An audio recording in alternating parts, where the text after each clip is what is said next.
ഐസ്ലൻഡിൽ നമ്മൾ ഏറ്റവും കൂടുതൽ കണ്ടത് വാട്ടർഫാൾസും ഹോട്ട് സ്പ്രിങ്സും ആണ്. Both wild and privately owned. More than 10,000 waterfalls ഉണ്ടെന്നാണ് പറയണത് അവിടെ. ആദ്യം കേട്ടപ്പോൾ കുറച്ച് തള്ളാന്ന് തോന്നിയെങ്കിലും പിന്നെ 10,000 ഉള്ളോ എന്നായിരുന്നു നമ്മുടെ സംശയം. അത്രയ്ക്ക് വാട്ടർഫാൾസ് ആണ് അവിടെ എവിടെ തിരിഞ്ഞാലും.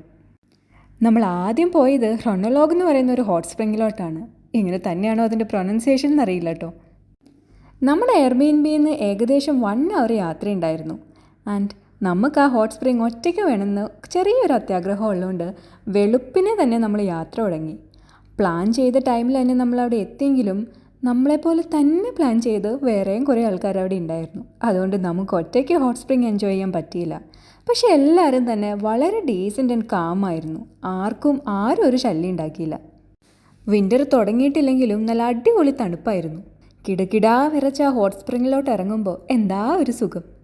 ഐസ്ലൻഡിലെ ജിയോതെർമൽ ആക്ടിവിറ്റീസാണ് ഈ വെള്ളത്തിന് ഈ ടെമ്പറേച്ചർ കൊടുക്കുന്നതെന്നാണ് പറയുന്നത്. നമുക്കാണെങ്കിൽ ഈ വെള്ളത്തിൽ നിന്ന് കയറാനേ തോന്നുന്നില്ലായിരുന്നു, എസ്പെഷ്യലി എനിക്ക്. കാരണം ഈ ഹോട്ട് സ്പ്രിങ് തൊട്ട് ഡ്രസ്സിങ് റൂം വരെ നടക്കുമ്പോഴേക്കും തണുത്ത് വിറച്ച് ഞാനൊരു സ്റ്റാച്ചു ആയിട്ടുണ്ടാവും. പക്ഷെ പോയേ പറ്റുള്ളൂ, കാരണം ലഞ്ചിന് നമ്മളൊരു ഫ്രൈഡേ മാർ എന്ന് പറയുന്ന ഒരു തക്കാളി റെസ്റ്റോറൻറ്റ് ബുക്ക് ചെയ്തിട്ടുണ്ട്. അതിൻ്റെ വിശേഷങ്ങൾ നാളെ പറയാം.